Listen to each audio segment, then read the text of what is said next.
El viejo camión de pasajeros, con su motor ruidoso y sus llantas desgastadas, se alejó levantando una nube de tierra roja que cubrió por un momento la figura solitaria de María Inés Alvarado. Allí estaba ella, pequeña ante la inmensidad del paisaje árido, con el corazón estrujado y dos niños pequeños aferrados a su falda deshilachada como si fueran náufragos agarrándose a una tabla en medio del océano.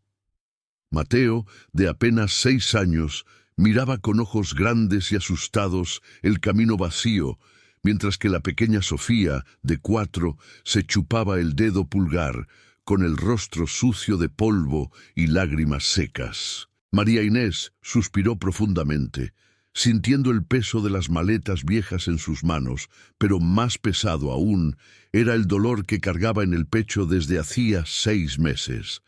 La vida, que antes había sido sencilla y feliz en su casita cerca de la mina, se había desmoronado en un instante.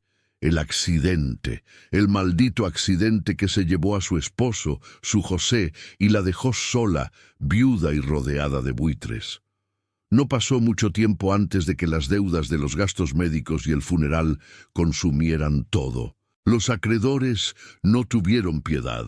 Se llevaron los muebles, la televisión, hasta las macetas de geranios que ella cuidaba con tanto amor. Ahora, en su bolsillo, María Inés apretaba una moneda de 50 pesos. Era todo lo que le quedaba en el mundo. 50 pesos y una escritura arrugada de una propiedad que nadie quería, una herencia de un tío o abuelo lejano del que apenas había oído hablar. El rancho El Silencio. El nombre mismo le provocaba un escalofrío a pesar del calor abrasador. Sus parientes se habían reído cuando el notario leyó el testamento. Le dijeron que estaba loca por aceptar eso, que ese lugar era un pedregal muerto donde ni las lagartijas sobrevivían. Pero, ¿qué otra opción tenía? No podía quedarse en la calle con sus hijos. Ese rancho, por ruinoso que fuera, era su última tabla de salvación, su única esperanza de tener un techo, aunque fuera uno lleno de agujeros. «Vamos, mis niños, ya casi llegamos», dijo María Inés, con una voz que intentaba sonar valiente, aunque por dentro temblaba. Ajustó el rebozo sobre sus hombros y comenzó a caminar por el sendero de tierra seca, arrastrando los pies cansados. El sonido de las cigarras era ensordecedor, un zumbido constante que parecía taladrarle los sienes. A cada paso, el polvo se metía en sus sandalias, recordándole la dureza del camino que tenía por delante. Caminaron durante casi media hora bajo el sol inclemente, hasta que a lo lejos divisaron una estructura. No parecía una casa, sino el esqueleto de una. Las paredes de adobe estaban carcomidas por el tiempo y las lluvias. El techo de tejas tenía grandes huecos por donde se colaba el cielo, y la madera de la entrada estaba gris y torcida. Alrededor, la tierra estaba agrietada, seca, estéril. No había ni un solo árbol verde, solo arbustos espinosos y hierba muerta que crujía con el viento caliente.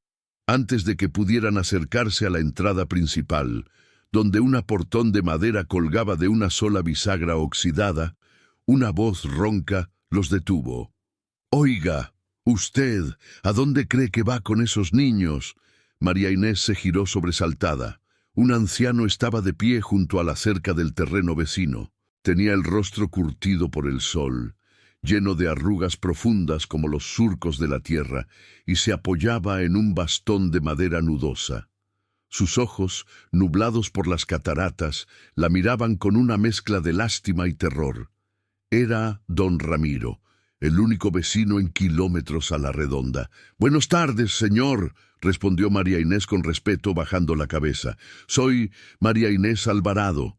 Este rancho es mío ahora. Lo heredé de mi tío abuelo. Venimos a vivir aquí». El anciano soltó una risa seca que sonó más como un tosido doloroso. Hizo la señal de la cruz rápidamente, murmurando palabras que María Inés no alcanzó a entender, pero que sonaron a protección divina. «¿Vivir aquí?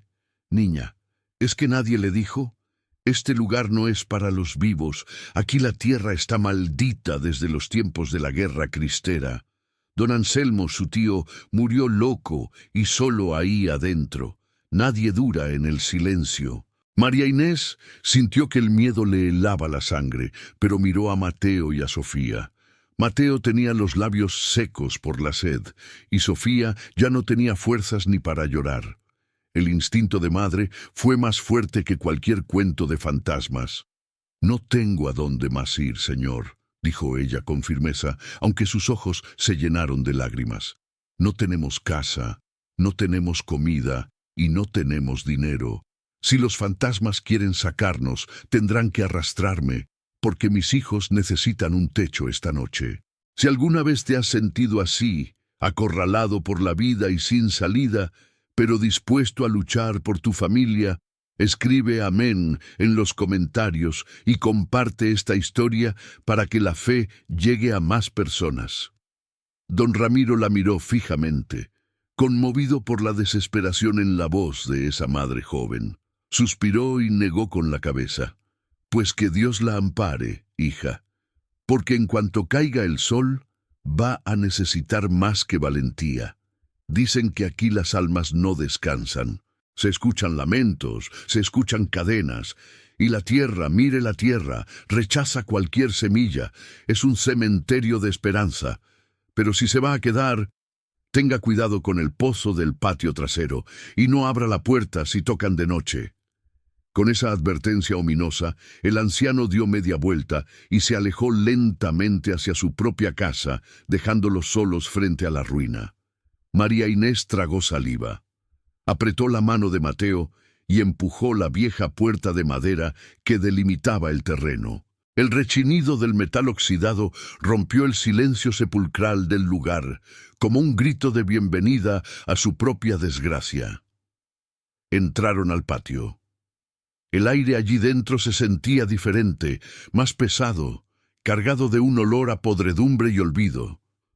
Había escombros por todas partes, herramientas oxidadas, pedazos de muebles rotos y montañas de hojas secas acumuladas por años de abandono. La casa principal se alzaba ante ellos como una bestia dormida. Las ventanas no tenían vidrios, eran cuencas vacías que parecían observarlos con malicia. «Mamá, tengo miedo», susurró Mateo, pegándose a su pierna. «No pasa nada, mi amor. Es solo una casa vieja. La vamos a limpiar y va a quedar bonita. Ya verás», mintió María Inés, tratando de convencerse a sí misma. Subieron los 3 escalones de piedra que llevaban a la puerta principal. La madera estaba hinchada por la humedad y cubierta de moho verde y negro. María Inés puso la mano en el picaporte, que estaba frío como el hielo a pesar del calor del día. Giró la manija y empujó con el hombro. La puerta cedió con un gemido prolongado, revelando el interior. El olor la golpeó de inmediato. Era una mezcla nauseabunda de humedad, excremento de ratas, madera podrida y encierro. La luz del sol entraba a duras penas por las rendijas, iluminando las partículas de polvo que flotaban en el aire denso. El suelo estaba cubierto de una capa gruesa de tierra y basura. Telarañas gigantes colgaban de las vigas del techo como sábanas fantasmales, meciéndose suavemente con la corriente de aire que acababan de dejar entrar. María Inés dio un paso adentro, cubriéndose la nariz con el rebozo. El suelo crujió bajo sus pies, un sonido seco y amenazante. A su derecha, lo que alguna vez fue una sala de estar, tenía un sofá desvencijado con el relleno de fuera, nido de quién sabe qué alimañas. A la izquierda, una mesa de comedor con 3 patas yacía volcada. Todo estaba gris, sin vida, cubierto por el manto del abandono absoluto. Sintió una opresión en el pecho tan fuerte que tuvo que apoyarse en el marco de la puerta para no caer. ¿En qué estaba pensando? ¿Cómo iba a criar a sus hijos aquí? No había agua corriente, no había luz eléctrica y las paredes parecían exudar una tristeza infinita. Recordó las palabras de don Ramiro. Tierra maldita. Por un momento, la tentación de salir corriendo, de volver a la carretera y pedir limosna fue abrumadora. Pero luego miró a Sofía, que se había sentado en un rincón más o menos limpio del porche, rendida por el cansancio. «No», se dijo María Inés, «no me voy a rendir. Dios no me trajo hasta aquí para dejarme morir». Con una determinación nacida de la pura necesidad, dejó las maletas en el suelo. Buscó en uno de los bolsos y sacó una botella de agua medio vacía y un pedazo de pan duro que había guardado del viaje. Se sentó en el suelo sucio, atrajo a sus hijos hacia ella y partió el pan en dos, dándoselo a ellos. «Coman, mis niños. Mañana será otro día, mañana limpiaremos, mañana haremos que este lugar brille». Pero mientras la tarde caía y las sombras dentro de la casa se alargaban, convirtiéndose en monstruos oscuros en las esquinas, María Inés sintió el verdadero peso de su soledad. El sol comenzó a ocultarse detrás de las montañas secas, y con la oscuridad llegó el frío, un frío repentino, antinatural, que no correspondía a la estación. El viento comenzó a silbar entre las grietas de las paredes, produciendo un sonido que se asemejaba a un lamento humano. María Inés abrazó a sus hijos, tratando de darles calor con su propio cuerpo. No tenían camas, ni colchones, ni mantas suficientes. Se acurrucaron en un rincón de la sala, lejos de las ventanas vacías que parecían ojos negros mirándolos. Sacó de su pecho una pequeña medalla de la Virgen de Guadalupe que llevaba colgada al cuello. La besó con fervor y cerró los ojos. «Madre Santísima», susurró en la penumbra, con la voz quebrada, «no te pido riquezas, ni te pido lujos. Solo te pido que no nos desampares. Protege a mis hijos de este mal que dicen que habita aquí. Ayúdame a encontrar la fuerza para levantar este hogar. No me dejes sola, Virgencita, porque siento que me ahogo». La noche cayó por completo sobre el rancho El Silencio. Y en medio de esa oscuridad absoluta, donde el único sonido era el viento aullando y el crujir de la madera vieja, María Inés Alvarado se preparó para enfrentar su primera noche en el infierno, sin saber que en ese lugar olvidado por los hombres, pero no por Dios, estaba a punto de encontrar el tesoro más grande que jamás hubiera imaginado.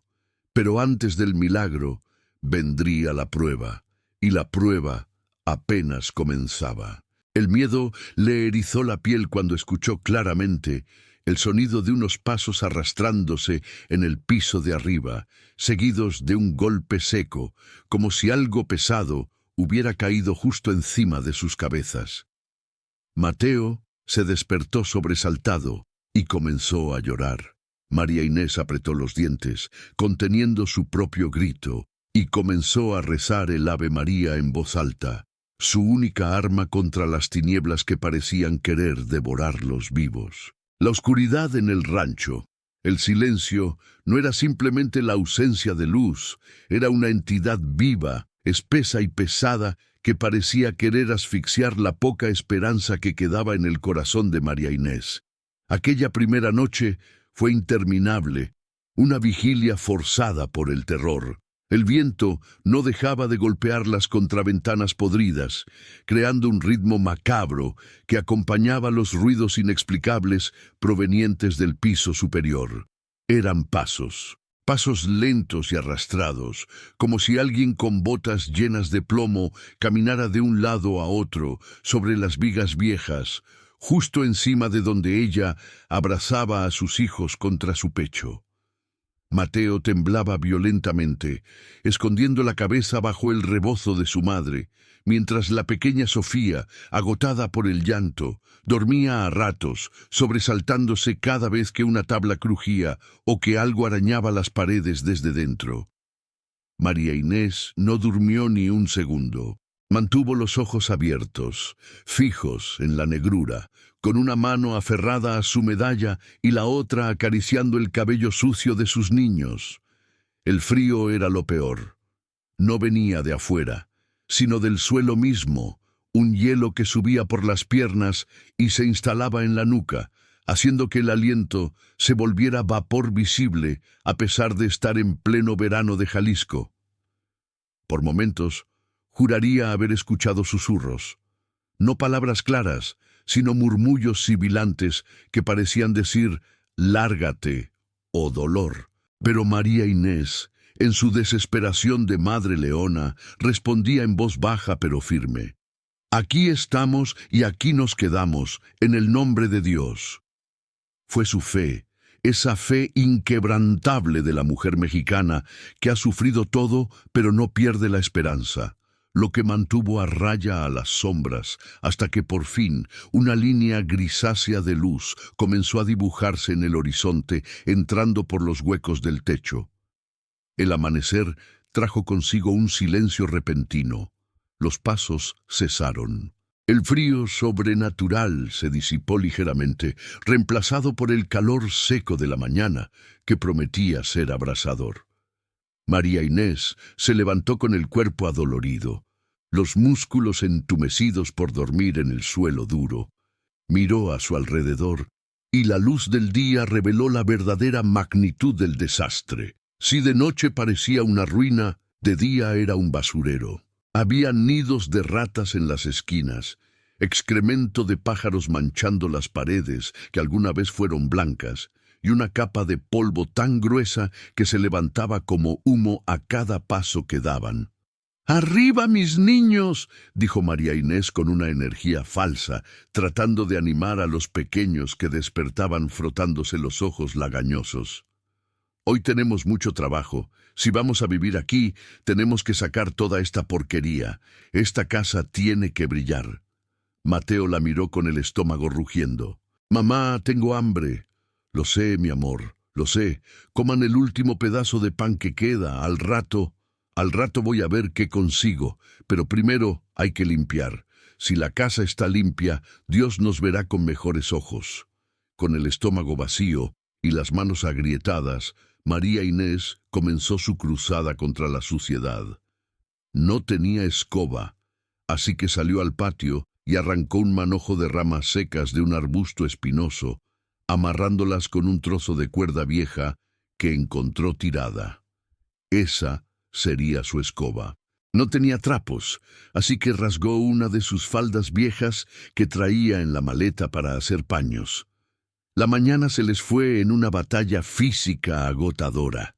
María Inés barría con furia, levantando nubes de polvo que los hacían toser, sacando escombros, piedras y pedazos de madera podrida hacia el patio.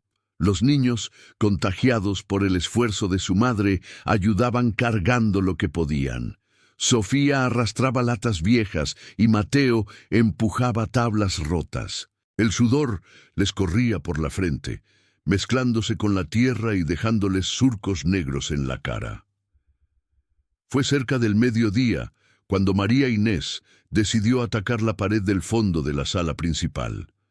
Allí había un mueble enorme, un ropero antiguo de madera maciza, tallado a mano, que parecía haber sido hermoso en otro tiempo, pero que ahora estaba carcomido por las termitas y cubierto de moho. El mueble estaba extrañamente inclinado, como si ocultara algo detrás. «Mateo, ven a ayudarme», gritó ella, empujando el mueble con el hombro. «Pesa como un muerto, pero tenemos que moverlo. Hay mucha basura ahí atrás». Entre los dos empujaron. María Inés sentía que las venas del cuello se le iban a reventar del esfuerzo. Sus pies resbalaban en el suelo polvoriento. 1, 2, 3, empuja.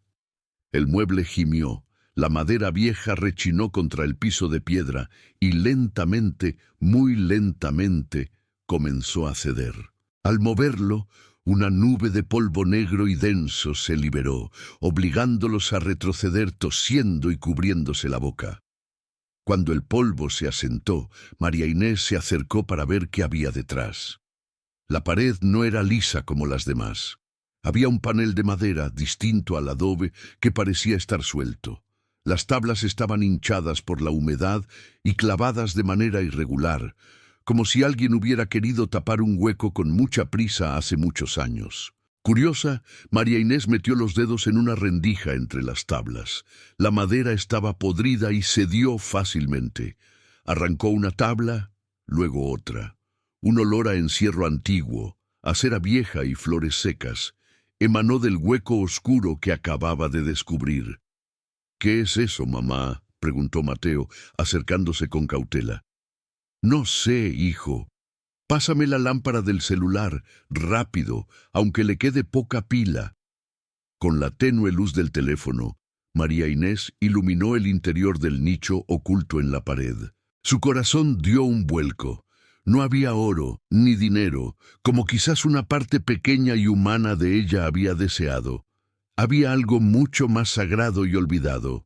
En el fondo del nicho, cubierto de telarañas grises y una capa de mugre de décadas, reposaba un objeto rectangular de metal. Era una lámina, una antigua pintura sobre lámina, típica de los retablos mexicanos del siglo pasado. Estaba caída, boca abajo, como si hubiera sido arrojada allí para esconderla de alguien. Junto a ella había restos de lo que parecían ser velas derretidas y unas flores que se habían desintegrado hasta convertirse en polvo al menor contacto con el aire. Con un respeto instintivo, María Inés metió las manos en el hueco, ignorando las arañas que corrían por la madera podrida. Tomó la lámina fría y pesada entre sus manos y la sacó a la luz del día que entraba por la puerta abierta. Estaba negra de suciedad. Apenas se distinguían las formas. María Inés se sentó en el suelo, cruzando las piernas, y colocó el objeto sobre su regazo. «Tráeme el poco de agua que queda en la botella, Sophie», pidió con voz suave. «Y el trapo limpio». «Mamá, es el agua para beber», protestó Mateo. «Haz lo que te digo, hijo. Esto es importante. Siento que esto es lo más importante que hemos hecho desde que llegamos». Sofía trajo la botella con los últimos sorbos de agua. María Inés humedeció el trapo con cuidado, como si estuviera a punto de limpiar la herida de un hijo, y comenzó a frotar la superficie de la lámina. El agua se volvió negra al instante. Frotó con paciencia, con devoción, quitando capas y capas de olvido. Poco a poco, los colores comenzaron a emerger. Primero, un manto de estrellas sobre un azul profundo, casi turquesa. Luego, unos rayos dorados que parecían capturar la luz del sol real. Y finalmente, emergió el rostro. Un rostro moreno, dulce, con los ojos bajos en señal de humildad y compasión. «¡Es la Virgencita!», gritó Sofía, aplaudiendo con sus manitas sucias. «¡Es la morenita, mamá!». María Inés sintió que se le cortaba la respiración. Sí, era ella, la Virgen de Guadalupe. Pero no era una imagen cualquiera. Los colores eran vibrantes a pesar del tiempo, y la expresión de su rostro tenía una tristeza y una ternura que traspasaban el metal. Parecía estar mirando directamente al alma de María Inés. Era una imagen hermosa, pintada con una maestría que no correspondía a un rancho pobre. ¿Quién la había escondido ahí? ¿Por qué la habían emparedado como si fuera un crimen tenerla? Las lágrimas comenzaron a rodar por las mejillas de María Inés, limpiando el polvo de su cara y cayendo sobre la imagen recién descubierta, mezclándose con el agua de la limpieza. «¡Ay, madre mía!», susurró, abrazando la lámina contra su pecho y meciéndose. «Mira dónde te vinieron a esconder. Mira cómo te tenían solita y a oscuras. Igual que yo, Virgencita, igual que yo. Si tú también crees que Dios pone las cosas en nuestro camino por una razón y que ninguna oración queda sin respuesta, escribe «creo» en los comentarios. Tu fe puede ser la luz para alguien más hoy». María Inés se levantó con la imagen en brazos. Buscó una caja de madera robusta que habían limpiado antes. La colocó contra la pared más limpia de la sala y puso la imagen encima, improvisando un altar. No tenía flores para ponerle, ni velas para encenderle. Solo tenía su pobreza y su corazón abierto. Se arrodilló frente a la imagen rescatada, con sus hijos a cada lado, El suelo de piedra le lastimaba las rodillas, pero no le importó. Juntó las manos, negras de tierra, y levantó la mirada hacia la Virgen. «Señora del cielo», comenzó a orar, con la voz quebrada por el llanto contenido. «No sé quién te puso ahí, ni por qué, pero te prometo que mientras yo viva en esta casa, nunca más estarás a oscuras. Nunca más estarás sucia. Te he limpiado el rostro, madre. Ahora, por favor, límpiame tú el camino. Mis hijos tienen hambre. No tengo dinero. No tengo a nadie más que a ti. Dicen que esta casa está maldita, que aquí habita el mal. Pero tú ya estás aquí ahora, y donde tú estás, el mal no puede reinar. ¿Verdad que no?» El silencio de la casa pareció cambiar en ese momento. El viento dejó de silbar de esa manera aterradora. Hubo una quietud, una pausa en la atmósfera opresiva del rancho. María Inés se quedó allí, arrodillada, mirando fijamente los ojos de la imagen, esperando una respuesta, un consuelo, algo que le dijera que no se había equivocado al venir a este lugar olvidado por Dios.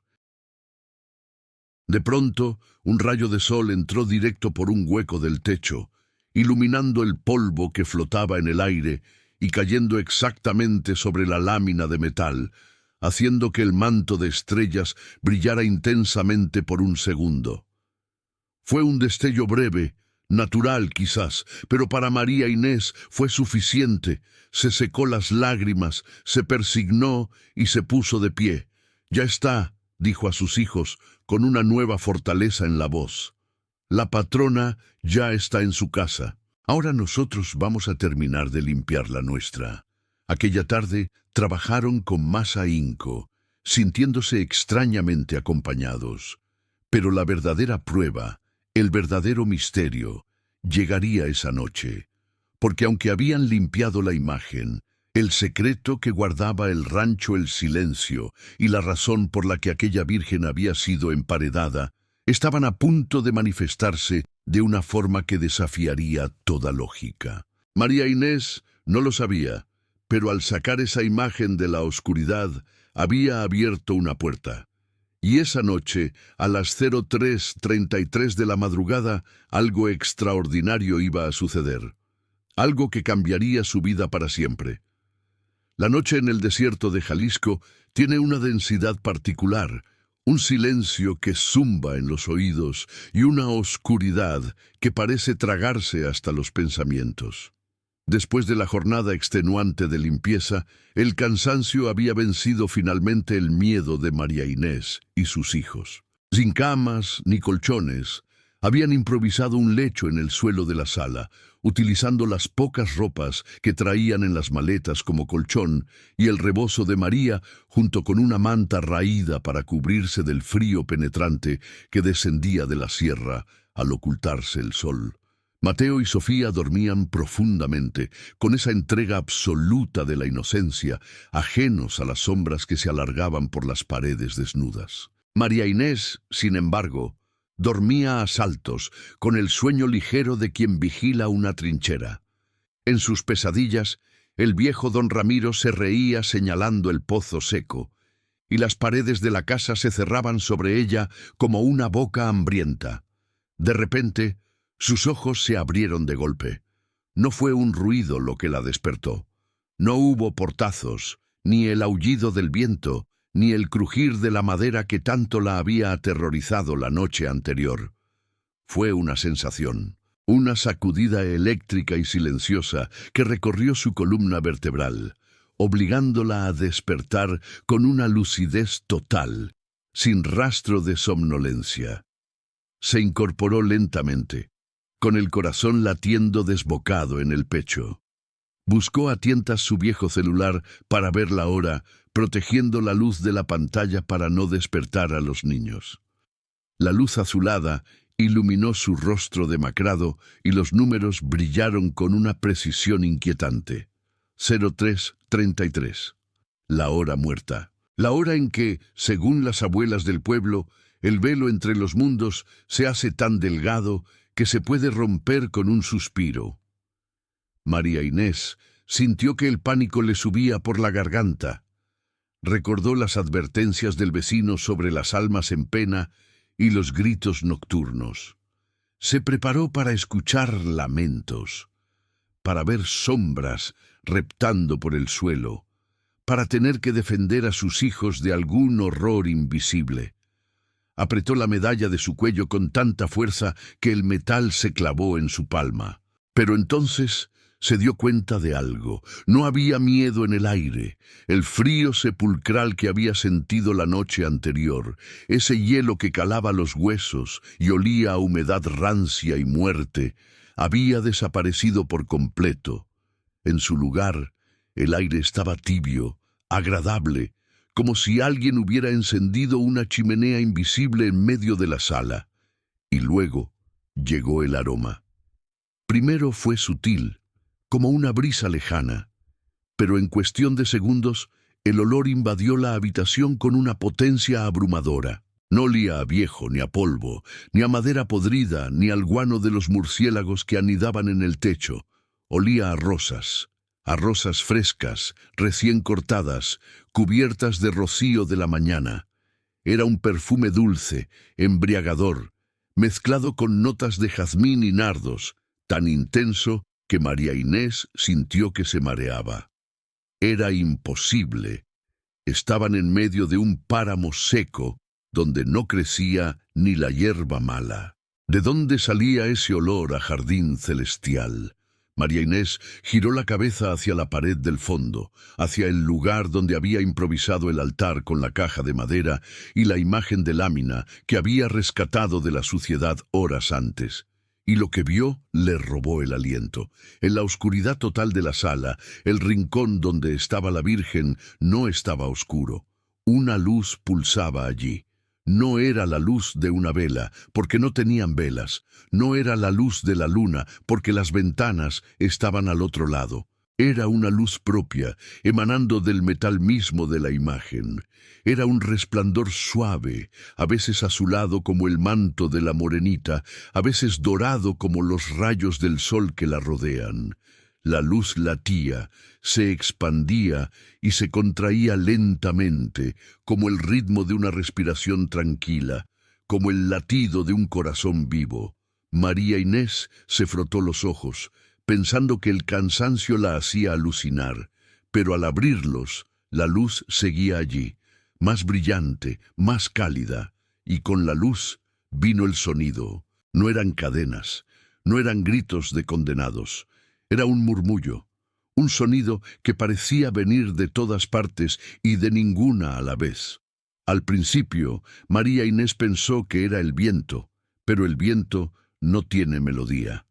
Agudizó el oído, conteniendo la respiración. Era una voz, o tal vez muchas voces cantando al unísono en un tono muy bajo, muy dulce. No entendía las palabras. Parecían estar en un idioma antiguo, quizás latín, quizás la lengua suave de los ancestros nahuas. Pero el tono no era de amenaza. Era una canción de cuna. Un arrullo maternal que vibraba en el suelo, en las paredes, y que, extrañamente, hacía que sus lágrimas empezaran a brotar, no de tristeza, sino de una paz inmensa que la desbordaba. Sintió una necesidad imperiosa de acercarse. Con movimientos lentos, se puso de rodillas y comenzó a avanzar hacia el altar improvisado, arrastrándose sobre la tierra apisonada del piso. A medida que se acercaba, el olor a rosas se hacía tan fuerte que casi podía saborearlo en la lengua. La atmósfera en ese rincón de la casa estaba cargada de electricidad estática. El vello de sus brazos se erizó. Al llegar frente a la caja de madera, María Inés levantó la vista. La lámina vieja, abollada y despintada por los años, parecía haberse transformado. Bajo esa luz sobrenatural, el rostro de la Virgen parecía tener volumen. Sus ojos parecían moverse, mirándola con una ternura infinita. La luz dorada iluminaba específicamente un punto, no sobre la imagen, sino debajo de ella. El resplandor se derramaba desde la imagen hacia el suelo, como si fuera agua líquida hecha de luz, y formaba un círculo perfecto en la tierra sucia, justo en la base de la caja de madera, cerca de donde la pared falsa se unía con el piso. María Inés extendió la mano temblando. Tenía miedo de quemarse, pero al tocar la luz sintió una calidez reconfortante, como la mano de una madre sobre la frente de un hijo enfermo. «¿Qué quieres decirme, madrecita?», susurró María Inés, con la voz ahogada en llanto. «¿Qué es esto? ¿Por qué a mí? Soy una pecadora, soy nadie, solo una viuda pobre». La voz en el aire pareció cambiar de tono, volviéndose un susurro más íntimo, directo a su corazón. No escuchó palabras con sus oídos, pero sintió una instrucción clara en su mente, una certeza absoluta que se implantó en su pecho. «Busca, no temas, la verdad está sembrada en el dolor». En ese momento de conexión divina, María Inés entendió que don Ramiro estaba equivocado. El rancho. El silencio no estaba maldito por demonios, estaba protegido. Lo que la gente confundía con el terror era la presencia de algo tan sagrado y poderoso que resultaba incomprensible. La casa había estado esperando. La imagen había estado esperando a alguien con la necesidad suficiente para limpiar el polvo y con la fe suficiente para ver la luz. Si tú crees que en los momentos de mayor oscuridad es cuando Dios nos envía sus señales más claras, escribe amén y comparte esta historia para llevar luz a quien la necesite hoy. La luz azulada comenzó a parpadear, volviéndose más tenue, pero la sensación de paz permaneció inalterable. María Inés se quedó allí, postrada, con la frente pegada a la tierra, bañada en ese perfume de rosas que desafiaba toda lógica. No supo cuánto tiempo pasó. Pudo haber sido 1 minuto o 1 hora. Solo sabía que por primera vez desde que murió su esposo José, no se sentía sola. Sentía una compañía poderosa, una guardia celestial que velaba su sueño y el de sus hijos. Cuando la luz finalmente se desvaneció y la habitación volvió a la penumbra grisácea previa al amanecer, María Inés no volvió a dormir. Se quedó sentada junto al altar, vigilando ese punto exacto en el suelo que la luz había señalado. Poco a poco, el sol real comenzó a salir por el horizonte, pintando el cielo de naranja y morado. Los pájaros del desierto comenzaron a cantar, rompiendo el hechizo de la madrugada. Mateo se removió en su sueño y se despertó, estirando los brazos. «Mamá», dijo el niño con voz adormilada frotándose la nariz. «¿Hiciste agua de flores?» María Inés se giró hacia él sorprendida. «¿Por qué lo dices, mijo? Porque huele bonito, huele como a la iglesia cuando hay fiesta». María Inés sonrió, una sonrisa cansada pero llena de una nueva luz. El olor no había sido un sueño. Sus hijos también podían olerlo. Era real. El milagro era real. «No, mi amor», respondió ella, acariciándole la cabeza. «No hice agua. Fue una visita. Tuvimos una visita muy especial». Se puso de pie, sintiendo una energía renovada que no correspondía a las pocas horas de sueño. Miró el punto en el suelo, donde la luz se había derramado. La tierra allí parecía diferente, más suelta, como si la vibración de la luz la hubiera removido. Sabía lo que tenía que hacer. La Virgen le había señalado un camino, pero para entenderlo, primero tenía que comprender la historia de este lugar. Don Ramiro le había hablado de maldiciones y de un tío loco, pero la imagen emparedada y el perfume de santidad contaban otra historia. Alguien había amado a esa Virgen antes que ella. Alguien la había escondido para protegerla. Y María Inés necesitaba saber quién era esa persona antes de atreverse a tocar la tierra sagrada que la luz había marcado. «Hoy vamos a ir al pueblo, Mateo, Sofía», anunció con determinación, sacudiéndose el polvo de la falda. «Vamos a buscar al cura, o al anciano más viejo que encontremos. Necesito saber quién vivía aquí antes de mi tío. Necesito saber quién es la dueña de ese perfume». Mientras salían de la casa hacia el sol de la mañana, el aroma a rosas los siguió hasta el porche, como una despedida dulce, confirmando que, a partir de esa noche, la batalla de María Inés ya no era solo por sobrevivir, sino por descubrir un secreto que llevaba décadas, esperando ser revelado bajo el suelo del rancho El Silencio. El camino hacia el pueblo de San Juan se extendía como una cicatriz blanca, bajo el sol implacable de media mañana. María Inés caminaba con paso decidido, aunque sus zapatos gastados apenas la protegían de las piedras calientes del sendero.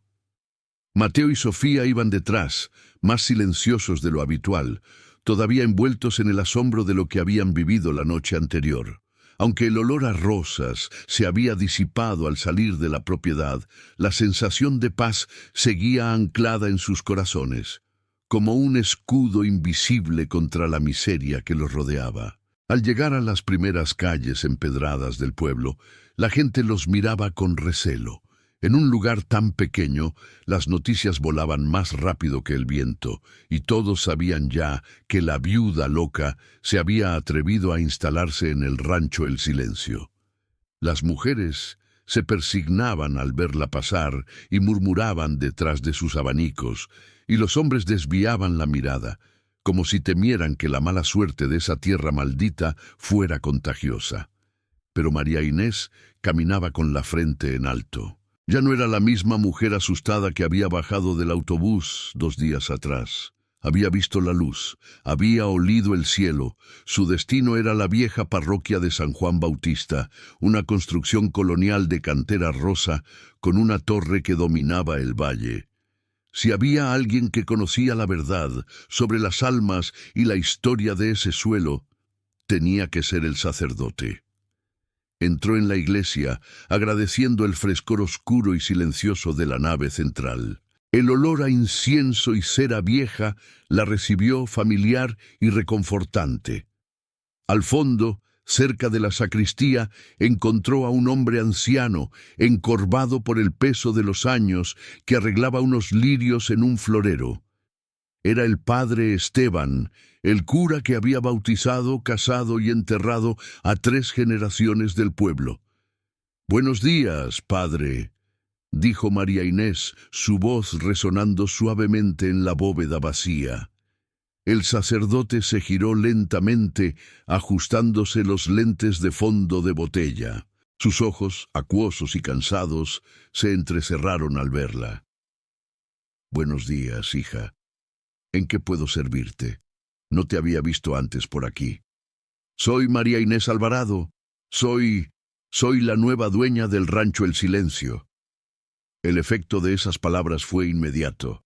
El padre Esteban soltó el florero, que golpeó la mesa de madera con un ruido sordo, derramando un poco de agua.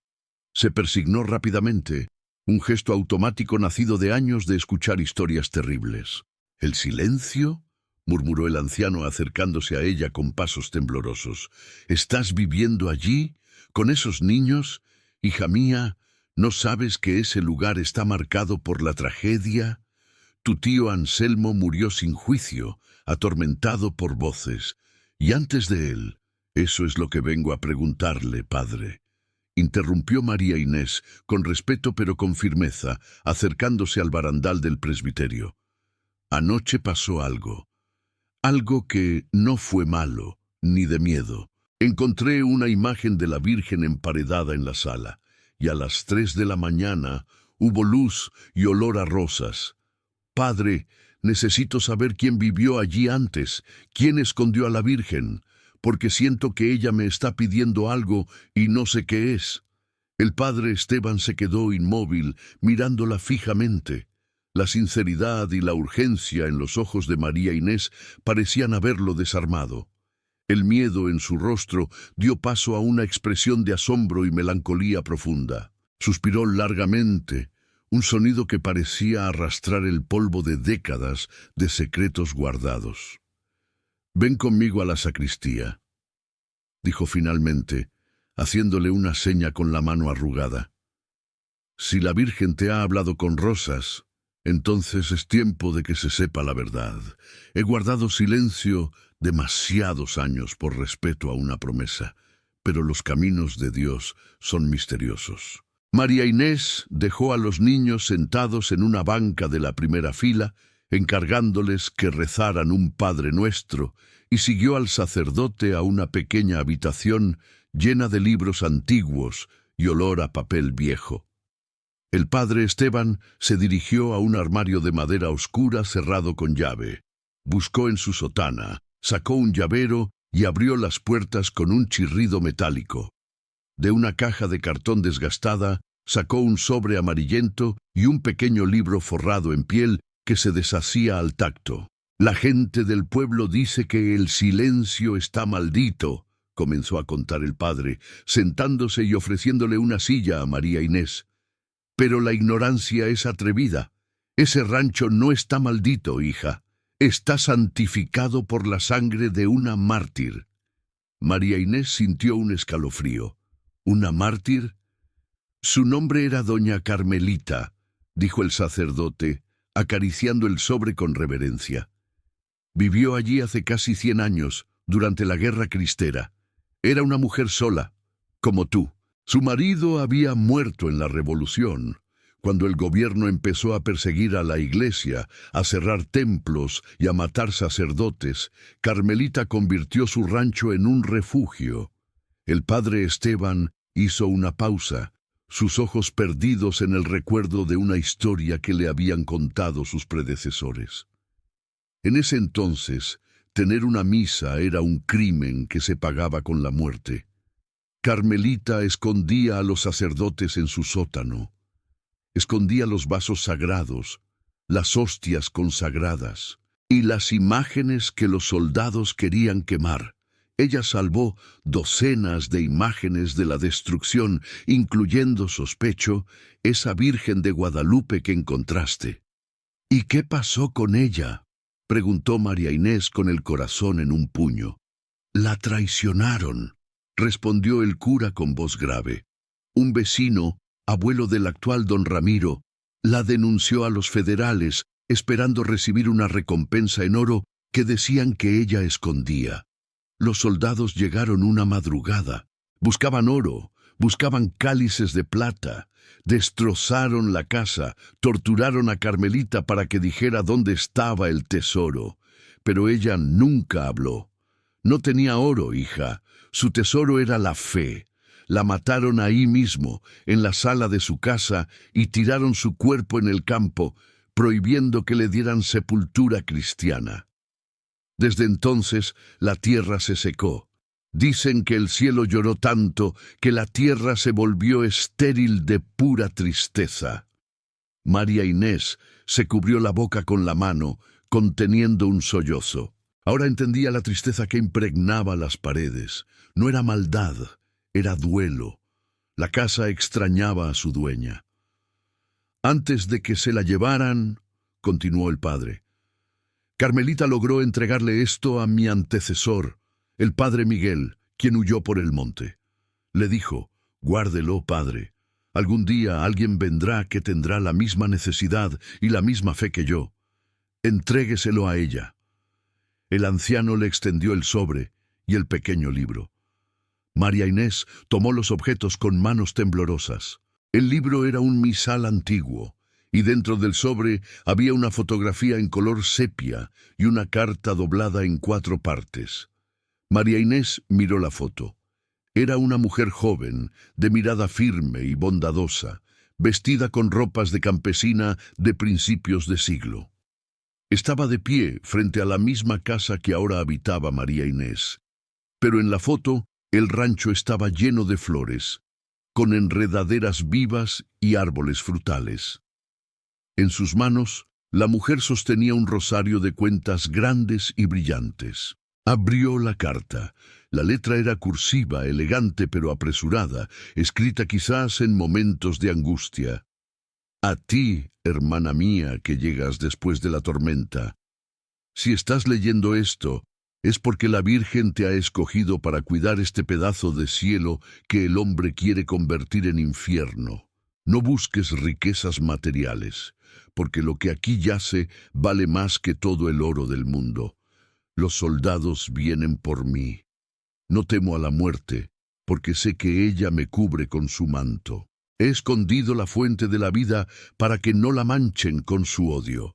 Solo un corazón que haya conocido el verdadero dolor podrá encontrarla. Busca donde la luz del cielo besa la tierra a la hora de la misericordia.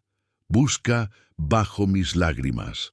Allí he dejado la prueba de que Dios nunca abandona a los suyos y la llave para que el agua vuelva a brotar. No temas a la oscuridad, porque la morenita es tu lámpara. Reza por mí, que yo rogaré por ti desde el cielo. Carmelita, susurró María Inés, sintiendo una conexión espiritual tan fuerte que le dolía el pecho. Ella profetizó tu llegada, María Inés, dijo el padre Esteban, poniéndose de pie con dificultad. Tu tío Anselmo encontró la casa, pero nunca encontró la paz porque su corazón estaba lleno de codicia. Buscaba monedas de oro en las paredes. Tú limpiaste el rostro de la Virgen con agua de tu propia sed. Por eso se te ha revelado. El sacerdote caminó hacia una estantería y tomó un frasco pequeño de agua bendita y un rosario de madera sencillo. Ten, llévalo contigo. No estás sola en ese rancho. Tienes a una santa olvidada de tu lado.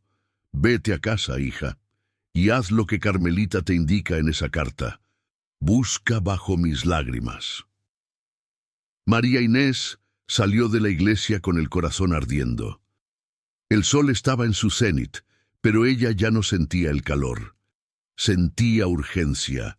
La carta mencionaba donde la luz del cielo besa la tierra a la hora de la misericordia. Recordó la luz de la madrugada anterior, las 03:33. Recordó el punto exacto en el suelo de tierra donde el resplandor había formado un círculo. Busca bajo mis lágrimas. ¿Qué significaba eso? Mientras caminaba de regreso por el camino polvoriento, con Mateo y Sofía corriendo delante de ella persiguiendo lagartijas, la mente de María Inés trabajaba a toda velocidad. Las lágrimas, el lugar donde Carmelita lloró, o quizás el lugar donde la imagen lloraba luz. Si alguna vez has sentido que tienes una misión que cumplir, que tu vida tiene un propósito más grande que tú mismo, escribe "Tengo un propósito" en los comentarios.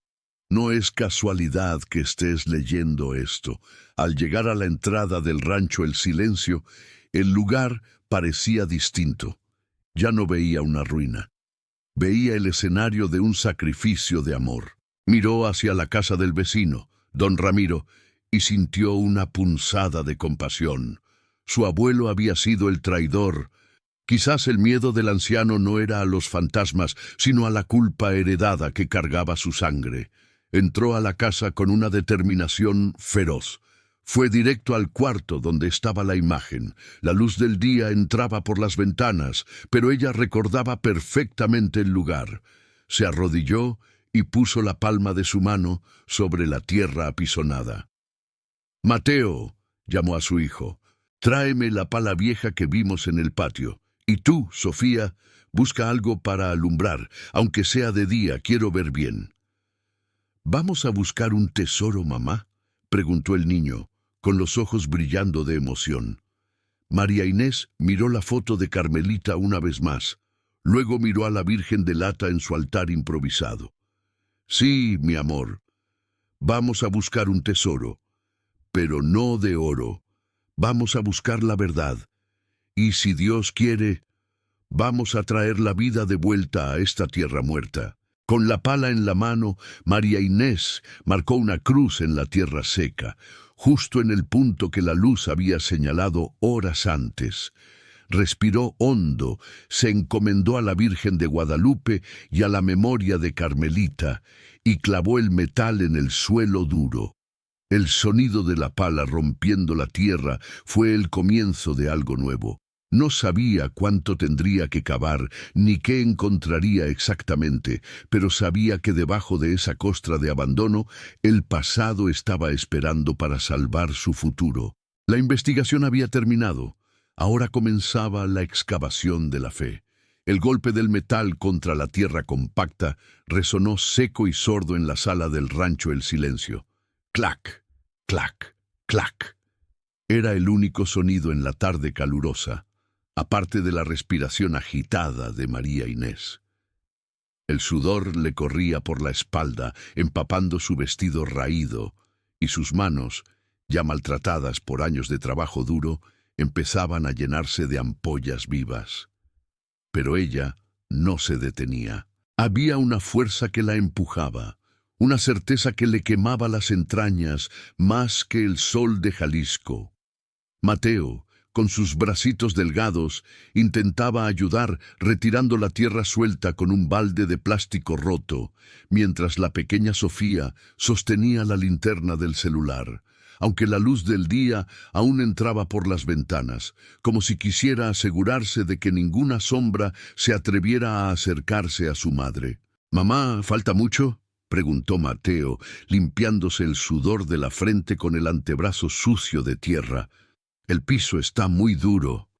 «No sé, mijo, no sé», respondió María Inés, jadeando, apoyándose un momento en el mango de la pala para recuperar el aliento. Pero Carmelita dijo que buscara bajo sus lágrimas, y aquí fue donde la luz tocó el suelo. Aquí es donde la Virgen lloró luz. Tenemos que seguir. Volvió a golpear la tierra. 1, 2, 10 veces.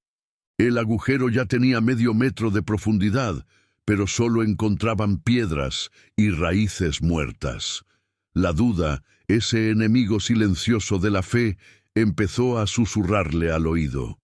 ¿Y si estoy loca? ¿Y si solo estoy cavando un hoyo en medio de la nada por un sueño de una noche? ¿Qué van a comer mis hijos mañana si no encuentro nada? «Virgencita, no me falles», murmuró entre dientes con rabia y súplica, lanzando un golpe con toda la fuerza de su desesperación. El sonido cambió. No fue el clac de la piedra, ni el ruido sordo de la tierra. Fue un clang metálico, hueco. María Inés se congeló. Mateo también se detuvo, con los ojos abiertos de par en par. «¿Escuchaste eso, mamá?». María Inés se arrodilló en el borde del agujero, ignorando el dolor en sus rodillas. Con las manos desnudas, comenzó a escarbar frenéticamente, quitando la tierra suelta, rompiéndose las uñas, arañando el suelo como si quisiera salvar a alguien enterrado vivo. Poco a poco, apareció una superficie oxidada. Era la tapa de una caja de metal, carcomida por el óxido y el tiempo, de esas que se usaban antiguamente para guardar galletas o documentos importantes. Tenía grabadas unas flores apenas visibles bajo la corrosión.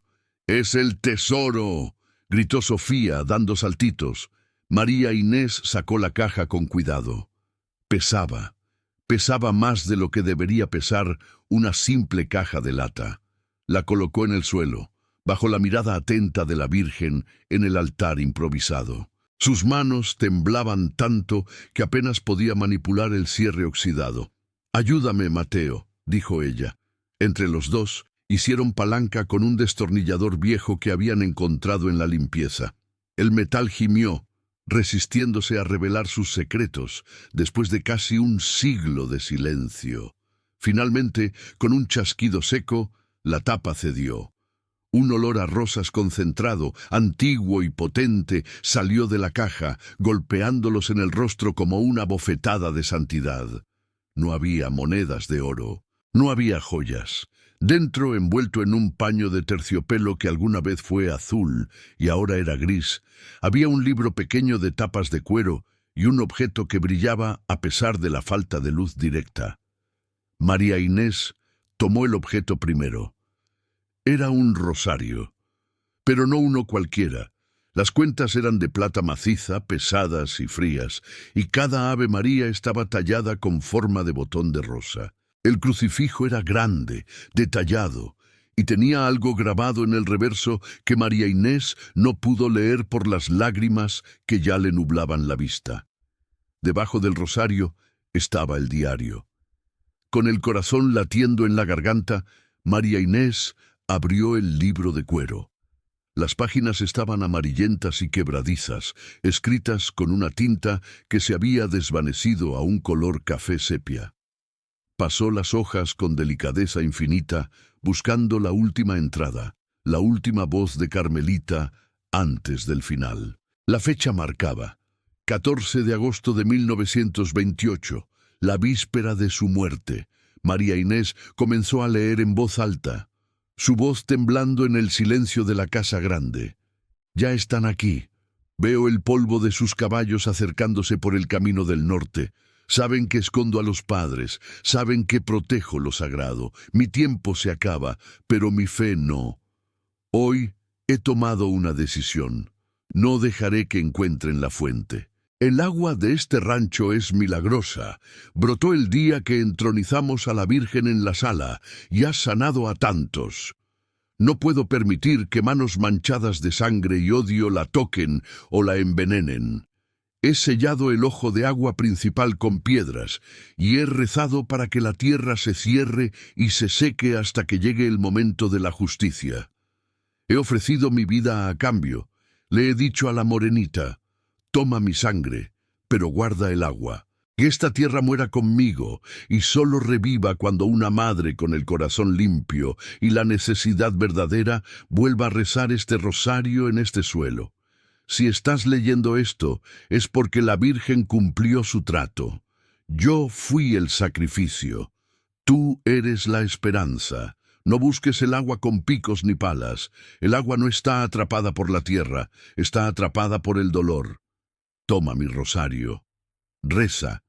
Reza con la fe de una madre que no tiene nada más que a Dios. Y cuando tu lágrima toque la tierra, la mía será liberada. María Inés soltó el diario, sintiendo que el aire le faltaba. Todo tenía sentido ahora. La tierra seca, el pozo vacío, la maldición. No era una maldición del diablo, era un sello divino. La naturaleza misma había guardado luto por Carmelita. El rancho había estado conteniendo la respiración durante 90 años, esperando a que alguien viniera a exhalar. Miró el rosario de plata en sus manos. Miró a sus hijos, sucios, flacos, con hambre, pero mirándola con una confianza absoluta. «Mamá», susurró Mateo, «¿qué vamos a hacer?» María Inés se secó las lágrimas con el dorso de la mano. Se puso de pie, sosteniendo el rosario con fuerza. «Vamos al patio, hijos». Al pozo seco. Salieron al calor abrasador de la tarde. El pozo antiguo estaba en el centro del patio trasero, una estructura de piedra circular llena de telarañas, tierra y piedras que habían tirado ahí durante años. Era la imagen misma de la desolación. María Inés se acercó al borde, miró hacia abajo. Solo oscuridad y sequedad. «Arrodíllense conmigo», ordenó suavemente. Los tres se arrodillaron en la tierra dura, bajo el sol que quemaba la piel. María Inés levantó el rosario de plata hacia el cielo, dejando que el sol arrancara destellos del metal antiguo. «Doña Carmelita», dijo en voz alta, hablando con la mujer que había muerto allí mismo. «Ya estoy aquí. Soy María Inés. Soy madre, como tú fuiste madre de tantos que necesitaban refugio. He limpiado a tu Virgen, he leído tu verdad». Apretó el crucifijo contra su pecho y comenzó a rezar. No rezó con palabras memorizadas y vacías. Rezó con las entrañas. Rezó con el hambre de sus hijos, con el dolor de su viudez, con el miedo al futuro. Cada Ave María era un grito de auxilio, cada Padre Nuestro una declaración de guerra contra la miseria. Si tú también estás esperando que un desierto en tu vida florezca, si necesitas que Dios rompa el suelo duro de tus problemas y haga brotar agua viva, escribe «Creo en el milagro» ahora mismo. Tu fe activa el poder del cielo. Al llegar al quinto misterio, algo pasó. No fue un trueno, fue un temblor, un estremecimiento profundo que vino de muy abajo, de las raíces mismas del mundo. El suelo bajo sus rodillas vibró. «¡Mamá!», dijo Sofía asustada. Sigan rezando, ordenó María Inés, sin abrir los ojos, aferrada al rosario. ¡No paren! El sonido cambió. Dejó de ser una vibración sorda para convertirse en un gorgoteo, un sonido líquido, musical, increíble. Era el sonido de algo que se rompe y se libera, como cuando se destapa una botella a presión. ¡Glug! ¡Glug! ¡Roar! Un estruendo salió del pozo. María Inés abrió los ojos justo a tiempo para ver cómo una columna de polvo salía disparada del pozo, seguida de algo que brillaba como diamantes al sol. Agua. No era un hilito de agua, era un torrente. El agua subió por el foso de piedra con una fuerza brutal, arrastrando años de basura, piedras y olvido, y se desbordó por los bordes. Era agua cristalina, helada, pura. ¡Mamá! ¡Agua! ¡Es agua!, gritaba Mateo, saltando y riendo mientras el agua comenzaba a inundar el patio seco, mojando sus zapatos viejos. María Inés se quedó paralizada, empapada por el rocío que saltaba del pozo desbordado. El agua corría por la tierra agrietada, y donde tocaba, el polvo se volvía lodo fértil.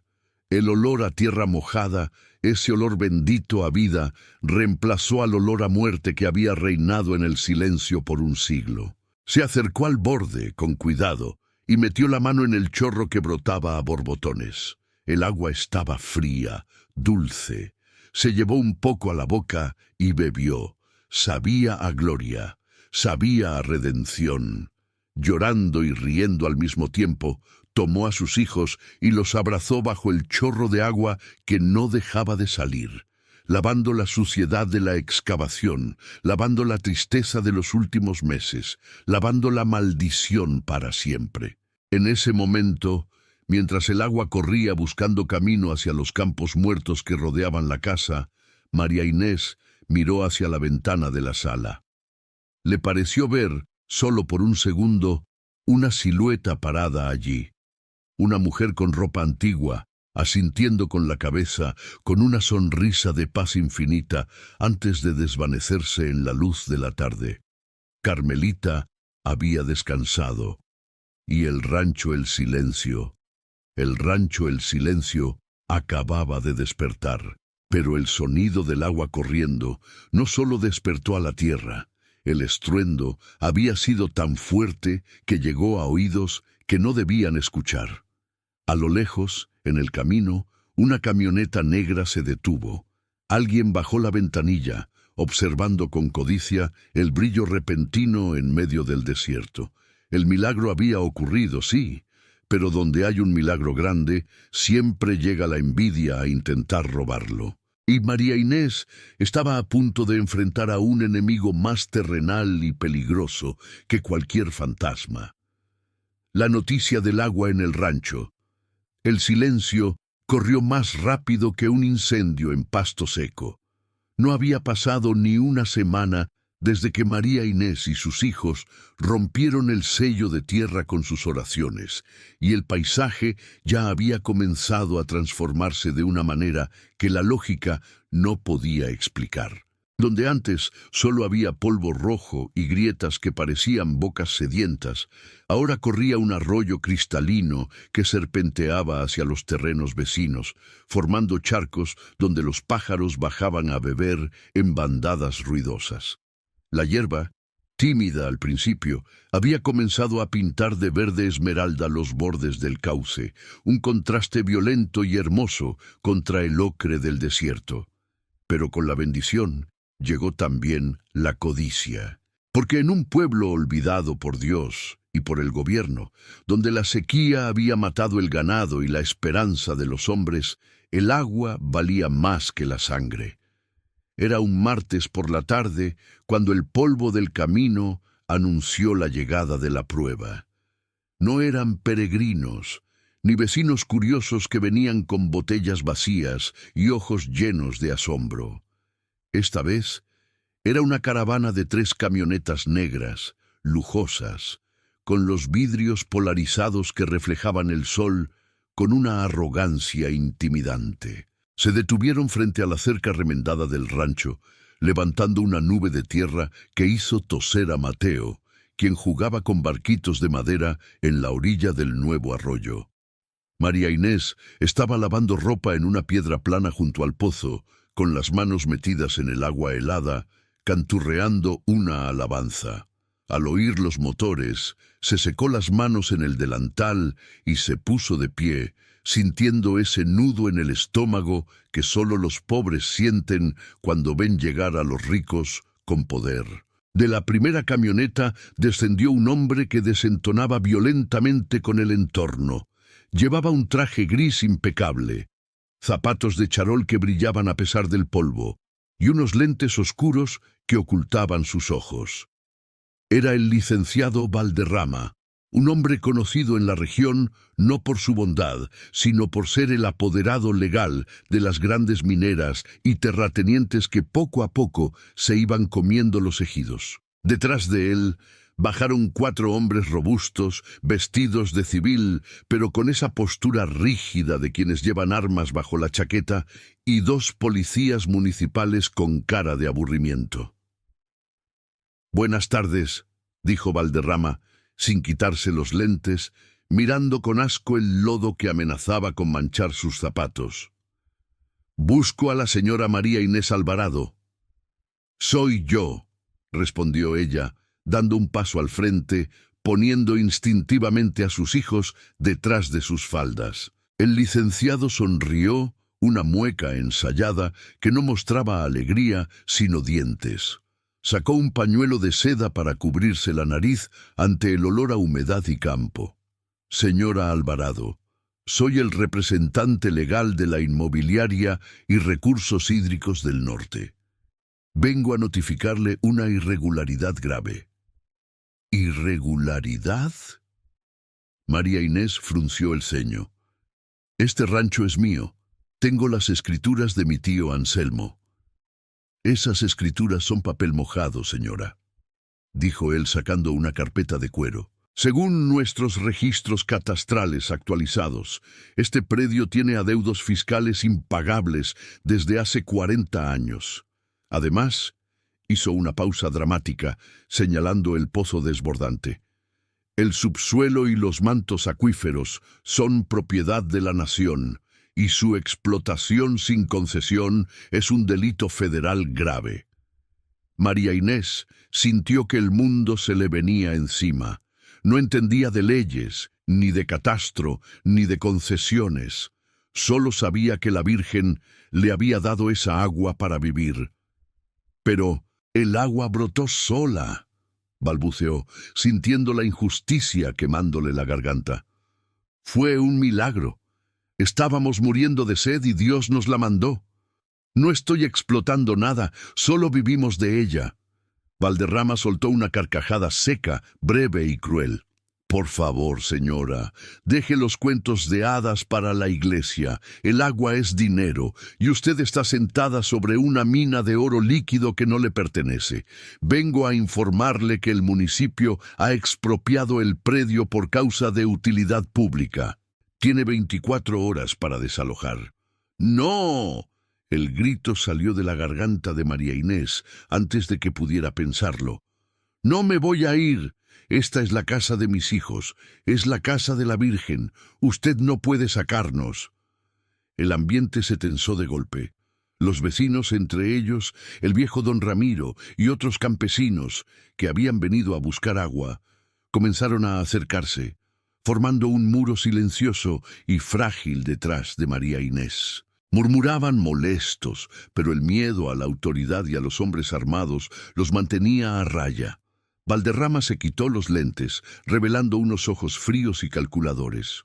Dio un paso hacia adelante, invadiendo el espacio personal de María Inés. «Mire, doña, no quiero hacer esto difícil. Si se pone necia, no solo la voy a sacar a la fuerza, voy a llamar al DIFI. Voy a reportar que tiene a estos niños viviendo en la inmundicia, en una ruina insalubre. Quiere perder a sus hijos también». La amenaza fue un golpe bajo, directo al corazón de la madre. María Inés palideció. Miró a Mateo y a Sofía, que la miraban con ojos terrorizados. La duda la asaltó. ¿Y si tenía razón? ¿Y si su fe no era suficiente contra la ley de los hombres? ¿Y si por aferrarse a un milagro terminaba perdiendo lo que más amaba? En ese momento de debilidad absoluta, el cielo, que había estado despejado y azul intenso, comenzó a cambiar. No hubo nubes de tormenta, no hubo truenos. Simplemente la luz del sol pareció intensificarse, volviéndose dorada, casi líquida. «¡Llévensela!», ordenó Valderrama a los policías, perdiendo la paciencia. «Y cerquen ese pozo. Mis ingenieros vienen mañana a entubar todo». Uno de los policías agarró a María Inés por el brazo. «¡Suélteme!», gritó ella forcejeando. «¡Mamá!», lloró Sofía. «¡Déjenla en paz!», bramó don Ramiro levantando su bastón, pero uno de los guaruras lo empujó, tirándolo al suelo en el lodo. «¡Nadie toca este lugar!», gritó María Inés, zafándose con una fuerza que no sabía que tenía. Corrió hacia el pozo, sacó del bolsillo el rosario de plata de Carmelita y lo levantó en alto, como un arma, como un escudo. «Esta agua es de la Virgen de Guadalupe. Si quieren robarla, tendrán que pasar sobre ella». Valderrama resopló, ajustándose la corbata. «Basta de teatro, agárrenla y quítenle esa chuchería». Pero antes de que las manos de los hombres pudieran tocarla de nuevo, sucedió. Primero fue el sonido. El gorgoteo del agua en el pozo se detuvo por un segundo, y luego estalló en un sonido armónico, como si miles de campanas de cristal sonaran bajo el agua. El chorro de agua que salía del pozo cambió de color. Dejó de ser transparente para volverse rosa, un rosa pálido, brillante, luminoso. Y entonces alguien del pueblo gritó: «¡Miren arriba! ¡Miren el cielo!». Valderrama y sus hombres alzaron la vista confundidos. Del cielo despejado, sin una sola nube a la vista, comenzó a caer algo. No era lluvia, no era granizo, eran pétalos. Miles, millones de pétalos de rosas de todos los colores, rojas, blancas, amarillas, rosas. Caían suavemente, meciéndose en el aire, cubriendo el sol, creando una nevada floral en pleno desierto. El aroma, ese aroma a rosas que María Inés había sentido la madrugada de la revelación, regresó, pero esta vez multiplicado por 1000. Era un perfume tan denso, tan puro y sagrado, que los hombres armados bajaron las manos, mareados, confundidos. Un pétalo rojo cayó sobre el hombro del inmaculado traje gris de Valderrama. Él lo tomó con 2 dedos, temblando, y al tocarlo, el pétalo no se deshizo. Estaba fresco, aterciopelado, vivo. ¿Qué es esto?, balbuceó el licenciado retrocediendo con los ojos desorbitados. «Es la dueña de la casa», dijo María Inés, con voz firme, mientras los pétalos caían sobre su cabello y sus hombros, cubriéndola como un manto real. «Le dije que este lugar no está solo». La lluvia de flores se intensificó alrededor del pozo, formando un remolino de colores que brillaba con luz propia. La gente del pueblo cayó de rodillas en el lodo, llorando, rezando, levantando las manos para atrapar las flores milagrosas. Los policías se quitaron las gorras, persignándose con miedo y reverencia. Valderrama intentó hablar, intentó dar una orden, pero la voz no le salía. El espectáculo era tan abrumador, tan innegablemente divino, que su autoridad de papel se desmoronó. La ciencia no podía explicar una lluvia de rosas en el desierto. El dinero no podía comprar ese perfume. «Vámonos», dijo el licenciado a sus hombres, con la voz quebrada, dando pasos hacia atrás, tropezando con sus propios pies. «Vámonos de aquí. ¡Rápido!». «Pero jefe, la orden», intentó decir uno de los guaruras. «¡Que nos vamos, idiota! Esto no es normal. Yo no me meto con esto». Corrieron a las camionetas como si el diablo los persiguiera, aunque lo que los perseguía era el cielo. Los motores rugieron y las camionetas arrancaron, patinando en el lodo, huyendo despavoridas, mientras los pétalos seguían cayendo sobre el rancho el silencio, cubriendo la tierra fea, tapando la miseria, vistiendo el lugar de fiesta. María Inés se quedó de pie junto al pozo, con el rosario apretado contra su pecho, viendo cómo sus enemigos huían. Mateo y Sofía corrían atrapando pétalos, riendo a carcajadas. Don Ramiro, con lágrimas en los ojos cataratoso, se acercó a ella, sosteniendo una rosa blanca perfecta que había caído en sus manos. «Perdóname, María Inés», dijo el anciano, arrodillándose ante ella. «Perdóname por decir que este lugar estaba maldito. Mi abuelo fue un Judas, pero tú nos has traído el perdón». «No fui yo, don Ramiro», respondió ella ayudándolo a levantarse. «Fue ella, siempre fue ella. Si alguna vez has necesitado que Dios te defienda cuando tú ya no tienes fuerzas, si crees que la justicia divina tarda, pero siempre llega, escribe «Dios es mi juez» en los comentarios. La lluvia de flores duró exactamente 33 minutos. Cuando terminó, el suelo del rancho estaba cubierto por una alfombra multicolor de 1 metro de altura en algunas partes. El agua del pozo seguía brotando, cristalina de nuevo, pero ahora todos sabían que esa agua no era solo H2O. Era medicina, era gracia. Esa tarde nadie en San Juan habló de otra cosa. Los videos de los teléfonos celulares que grabaron la lluvia de flores comenzaron a circular. El miedo se había ido para siempre. El ceticismo había sido sepultado bajo toneladas de pétalos. María Inés miró su casa, su ruina, y supo que la verdadera transformación apenas comenzaba, porque donde caen flores del cielo, los milagros de la carne no tardan en suceder.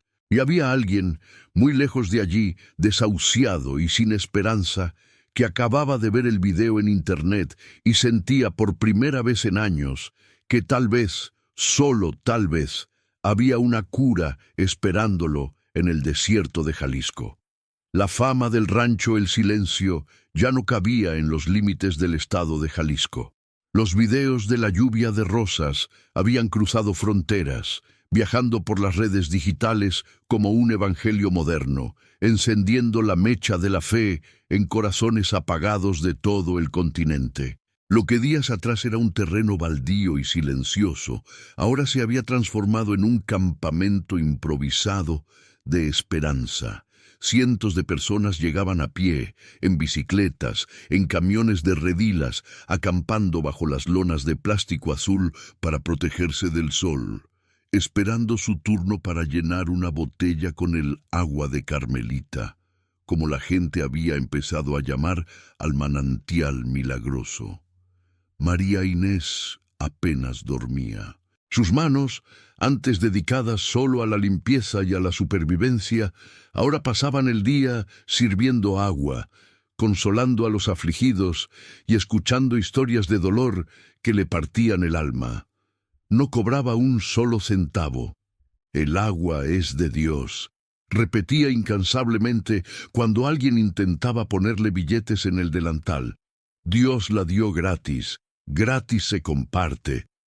Pero la gente, agradecida, dejaba costales de maíz, frijol, gallinas y ropa para sus hijos en la entrada de la casa. La viuda que había llegado con 50 pesos en el bolsillo, ahora tenía una despensa que alimentaba a medio centenar de peregrinos al día. Sin embargo, el verdadero peso de su nueva misión estaba por caer sobre sus hombros. Ocurrió un viernes al atardecer, cuando el cielo se teñía de violeta y el calor daba una tregua. El murmullo de los rezos constantes se vio interrumpido por el sonido de una sirena. Una ambulancia privada, blanca y moderna, se abrió paso lentamente entre la multitud que abarrotaba el camino de tierra. Detrás de ella venía un coche de lujo con placas de la Ciudad de México. El vehículo se detuvo lo más cerca posible del pozo. De la ambulancia bajaron 2 paramédicos con rostros sombríos, sacando una camilla. En ella yacía un niño de unos 8 años, Julián. Estaba tan pálido que su piel parecía traslúcida, revelando la red de venas azules debajo. No tenía cabello, y su respiración era un silbido agónico, superficial y errático. Del coche bajó una mujer elegante, pero deshecha por el llanto, sostenida por un hombre de traje que miraba todo con una mezcla de desesperación y escepticismo furioso. Eran los padres. Y junto a ellos, un hombre alto de bata blanca y maletín médico, el doctor Armando Castillo, un oncólogo reconocido que había acompañado a la familia solo para certificar lo inevitable. La madre, al ver a María Inés junto al pozo, corrió hacia ella y cayó de rodillas en el lodo, ignorando su ropa fina. «¡Ayúdeme, por favor!», gritó la mujer, aferrándose a las piernas de María Inés. «¡Se me va! ¡Mi Julián se me va! Los doctores dicen que ya no pasa de esta noche. Dicen que sus riñones ya no funcionan, que el cáncer se lo comió todo. Usted es mi última esperanza. Vi las flores en el video». María Inés sintió un temblor en las piernas. Miró al niño en la camilla. Parecía un ángel roto, un pajarito caído del nido. Recordó a su propio Mateo cuando enfermaba de gripe y la angustia que ella sentía, y multiplicó eso por 1000. El doctor Castillo se acercó, ajustándose las gafas. Su voz era tensa, cargada de una lógica científica que chocaba con el ambiente místico del lugar. «Señora», le dijo a la madre tratando de levantarla, «por favor, ya hablamos de esto. El viaje fue una locura. El niño está sufriendo. Necesita morfina y descanso, no agua sucia de un pozo.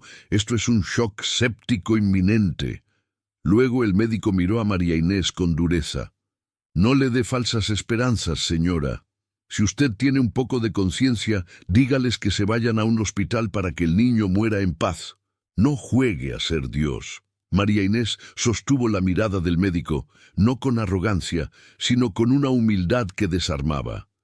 «Yo no soy Dios, doctor, ni siquiera soy enfermera. Soy una madre, y si esta madre trajo a su hijo hasta aquí, no fui yo quien la llamó. Fue la Virgen, y yo no soy nadie para cerrarle la puerta a la fe de una madre». Se soltó suavemente de la mujer y se acercó a la camilla. El olor a medicina y a muerte que rodeaba al niño era fuerte, pero debajo de eso, María Inés pudo percibir muy levemente el aroma a rosas que siempre precedía a la gracia. «Traigan al niño junto al pozo», ordenó María Inés con voz suave. Los paramédicos miraron al doctor, dudando. El padre del niño, con los ojos rojos, asintió bruscamente. «¡Háganlo! Ya no tenemos nada que perder». Acercaron la camilla al borde de piedra. El agua seguía brotando, cristalina y fresca, brillando con los últimos rayos del sol. María Inés sacó el rosario de plata de Carmelita de su bolsillo. Lo sumergió en el agua corriente y luego llenó una jícara de barro simple. El silencio en el rancho era absoluto. Cientos de personas contenían la respiración. Solo se oía el gorgoteo del agua y el llanto ahogado de la madre.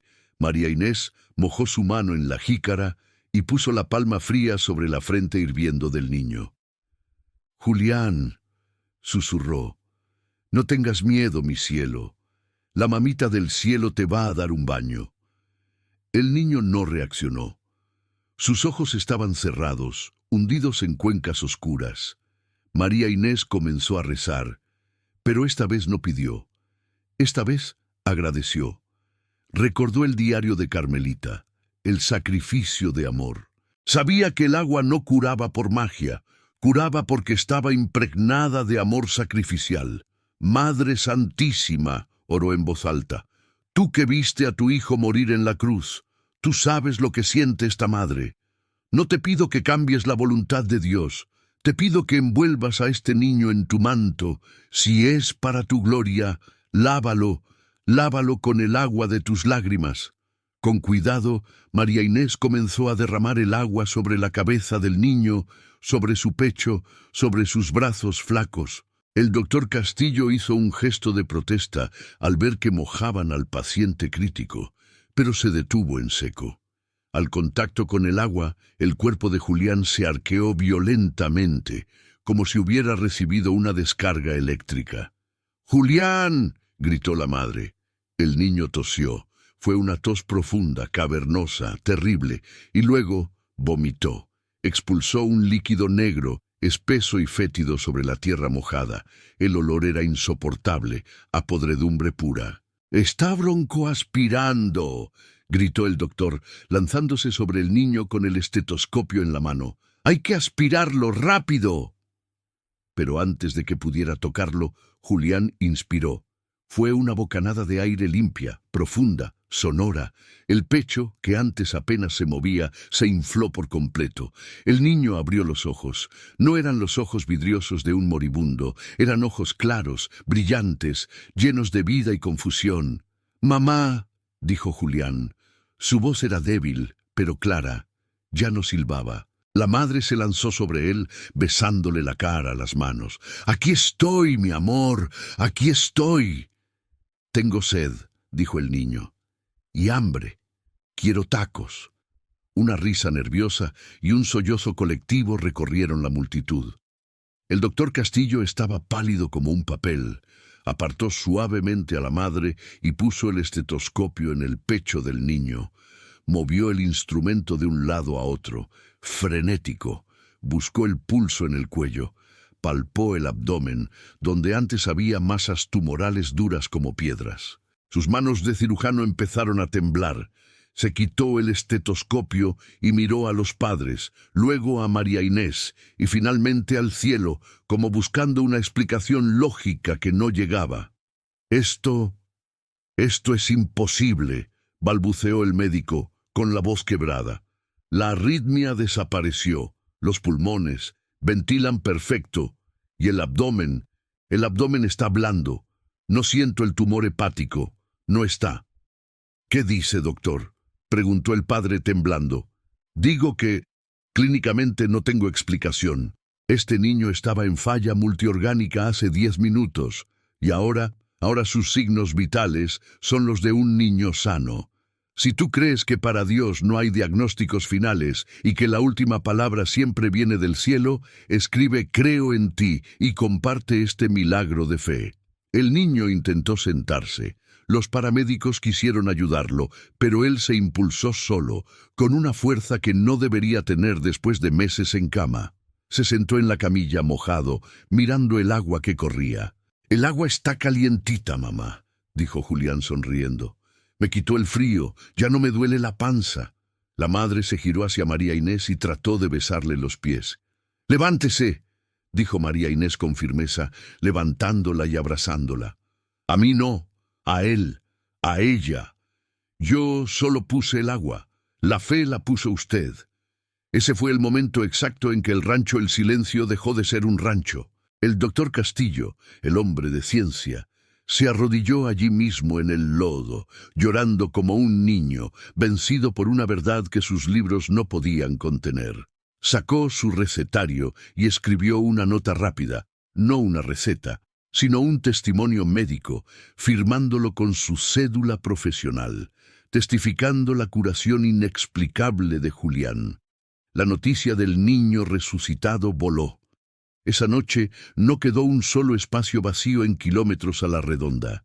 Llegaron enfermos desahuciados, ciegos, cojos, y aunque no todos recibían la curación física instantánea como Julián, todos, absolutamente todos, se llevaban la paz. María Inés miró la escena desde la ventana de su cocina, mientras preparaba café para los padres de Julián. Mateo y Sofía dormían en una esquina, agotados. Ella estaba cansada, sí, pero su corazón estaba lleno. Había entendido finalmente por qué la Virgen la había traído a este lugar de miseria. No era para darle una casa, era para construir un hogar para todos los que no tenían esperanza. El agua seguía corriendo afuera, brillando bajo la luna, un río de gracia que ya nadie podría detener. Pero aún faltaba una cosa, un último secreto que Carmelita había guardado para el final, una promesa de futuro que aseguraría que este lugar perdurara por generaciones. y ese secreto se revelaría años después, cuando la misión de María Inés estuviera completa. Han pasado 20 años desde aquella tarde en que la lluvia de rosas silenció a la codicia y el agua milagrosa lavó la enfermedad de un niño desahuciado. El tiempo, ese escultor paciente, ha transformado el paisaje de Jalisco de una manera que ni el más optimista de los soñadores hubiera imaginado. Lo que alguna vez fue el rancho El Silencio, una cicatriz de tierra estéril y adobe podrido, es hoy un vergel que se divisa desde kilómetros de distancia. Un oasis de palmeras, árboles frutales y jardines de bugambilias que rodean una construcción imponente de cantera rosa y cúpulas doradas. El santuario de la Virgen de las Aguas Vivas. María Inés Alvarado camina despacio por la nave central del templo.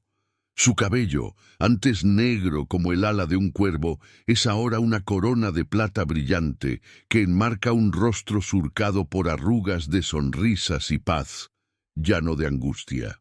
Camina apoyada ligeramente en el brazo de un hombre alto y fuerte, vestido con camisa de lino y botas de trabajo. Es Mateo. Aquel niño asustado y flaco que barría escombros con ella es ahora el ingeniero agrónomo encargado de administrar las tierras de cultivo de la comunidad, tierras que se riegan con el excedente del manantial sagrado y que dan las cosechas más abundantes de la región. Del otro lado, una mujer hermosa con bata blanca y estetoscopio al cuello saluda a los peregrinos. Es Sofía, la niña que iluminaba con un celular viejo la oscuridad. Hoy es la directora de la clínica Doña Carmelita, un hospital gratuito construido a un costado del santuario, donde la ciencia y la fe trabajan de la mano para sanar a los pobres. La vida de María Inés prosperó, pero no como el mundo mide la prosperidad. No hay lujos ostentosos en su vida personal. Sigue viviendo en una casita sencilla anexa al templo.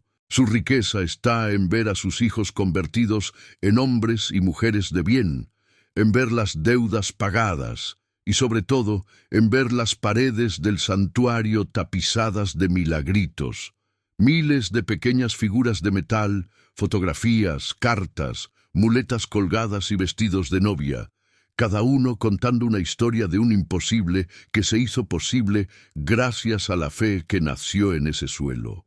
Hoy es 12 de diciembre, el día de la Morenita. El santuario está a reventar. Mariachis tocan las mañanitas en el atrio, y el olor a tamales, atole y rosas inunda el aire. Pero María Inés siente un llamado distinto. Una urgencia suave en el pecho, la misma que sintió aquella primera madrugada a las 03:33. «Llévenme a la capilla original», pide a sus hijos con voz suave pero firme. Mateo y Sofía intercambian una mirada. Saben que su madre se refiere al pequeño cuarto de adobe que se preservó intacto dentro de la gran estructura de la iglesia. Es el lugar santo, donde se encontró la imagen de lámina y donde brotó el agua. El acceso está restringido, reservado solo para la oración silenciosa. Al entrar, el ruido de la fiesta se apaga, reemplazado por ese silencio denso y sagrado que nunca abandonó el lugar.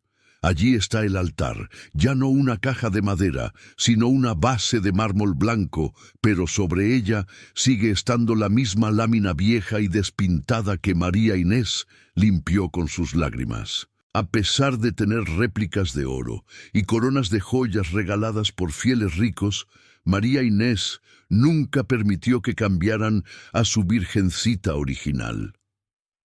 «Hijos», dice María Inés, sentándose en una banca frente a la imagen, «hay algo que nunca les conté.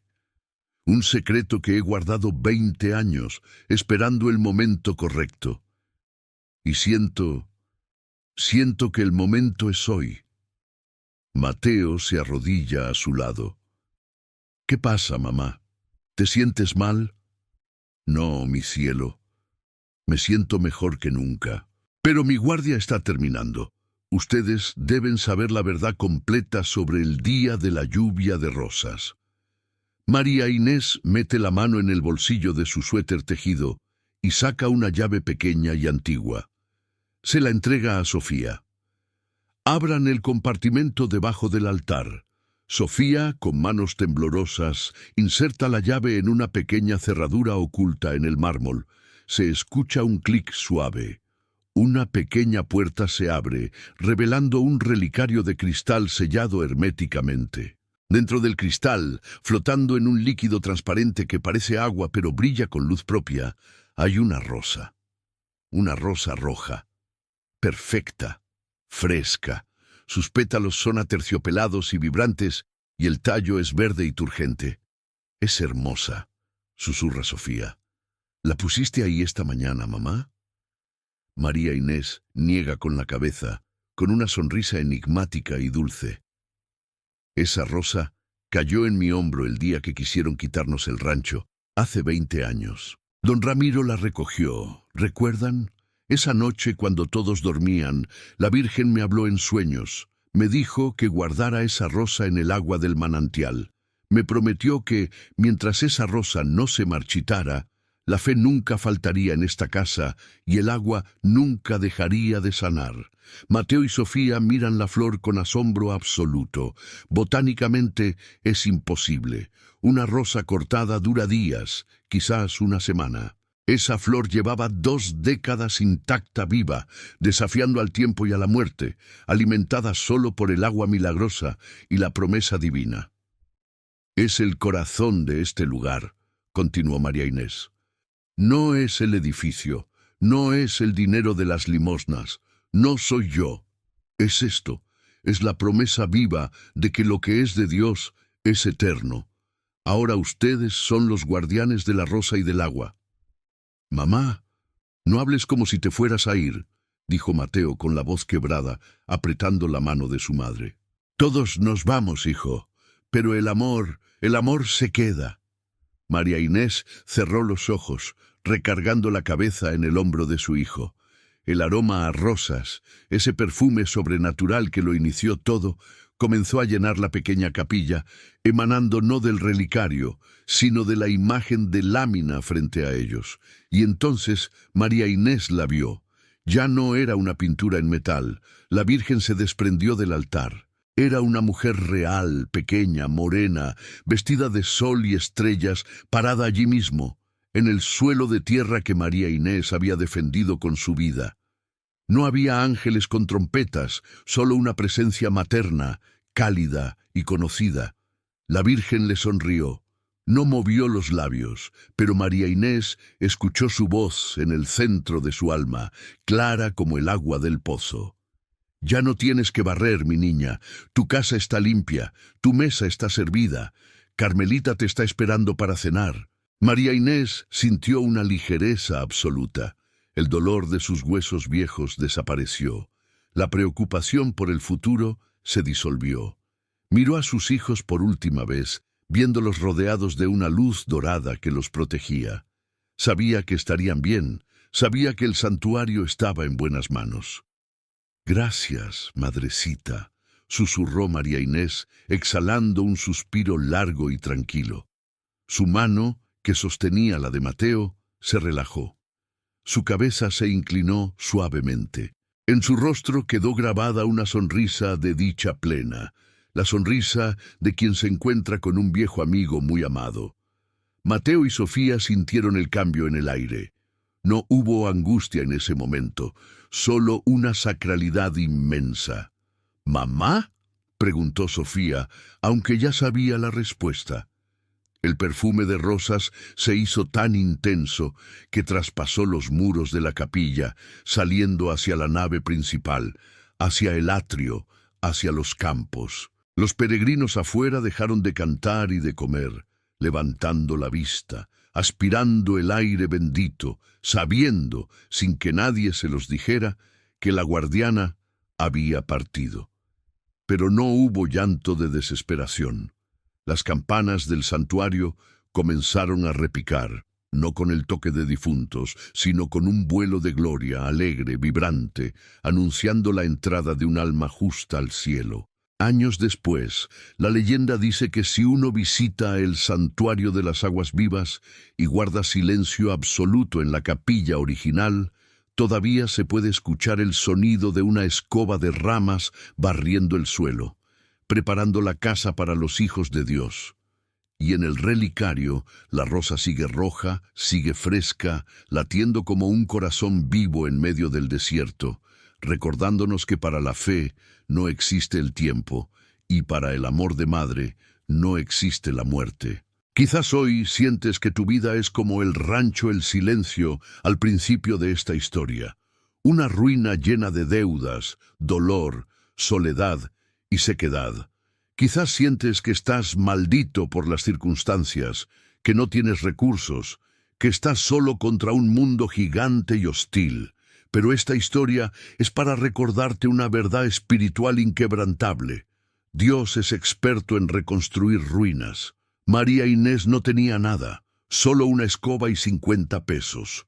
Pero tenía algo más poderoso, la disposición de limpiar el espacio para invitar a Dios a entrar. A veces, el milagro no empieza con una lluvia de rosas. Empieza contigo, barriendo la basura del miedo y la duda de tu corazón, y diciendo: Señor, aquí está mi vida, rota y sucia, pero es tuya. No importa cuán seco esté tu pozo hoy. No importa qué diagnóstico te hayan dado, qué deuda te esté ahogando o qué tristeza te tenga paralizado. Si invitas a Jesús y a su madre a tu casa, si decides confiar y cavar en la oración incluso cuando estás cansado, el agua brotará. Tus lágrimas de hoy son el riego de tu milagro de mañana. No te rindas. Limpia tu altar interior, enciende la luz de la fe y prepárate porque el desierto está a punto de florecer. Que la Virgen de Guadalupe te cubra con su manto y que nunca falte el agua viva en tu hogar. Amén.